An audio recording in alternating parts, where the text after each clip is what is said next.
حضرت جناب جابر رضی اللہ تعالیٰ عنہ روایت کرتے ہیں، کہتے ہیں آتش الناس یوم الحدیبیہ، حدیبیہ کے مقام پر پیاس لگ گئی، حضور کی خدمت میں آئے کہ یا رسول اللہ پانی تو ختم ہو گیا ہے، اور پانی وہی رہ گیا ہے جو حضور کے برتن میں ہے، جس سے حضور پیتے بھی تھے اور وضو بھی فرماتے تھے، اور ہمارے پاس جو تھا وہ سب ختم ہو گیا ہے۔ تو حضور علیہ الصلوۃ والتسلیم نے فرمایا ٹھیک ہے، کوئی بات نہیں۔ حضور نے اپنے برتن میں ہاتھ ڈالے، فجعل الماء يفور من بين اصابعه كامثال العيون، حضور کے دست مبارک سے انگلیوں سے پانی کے چشمے جاری ہو گئے، پانی ایسے نکل رہا تھا جیسے چشموں سے نکلتا ہے۔ قالا، کہتے ہیں حضرت جابر فشربنا وتوضأنا، ہم نے وضو بھی کیا، ہم نے پیا بھی۔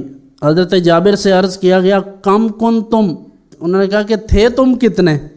بعد والے یہ نہ کہے کہ 2-4 لوگوں کی بات ہے، وہ پانی ایسے ہی پہلے سے ہی اتنا تھا، تو کہتے ہیں کم کنتم، اس دن کتنے تھے؟ قالا لو کننا 100,000 لکفانا، اگر ہم 1,00,000 بھی ہوتے تو وہ ہمارے لیے کافی تھا، کیونکہ انہوں نے دیکھ لیا تھا جس طرح پانی نکلتا جا رہا تھا، جتنے بھی آئیں گے بھگتتے جائیں گے۔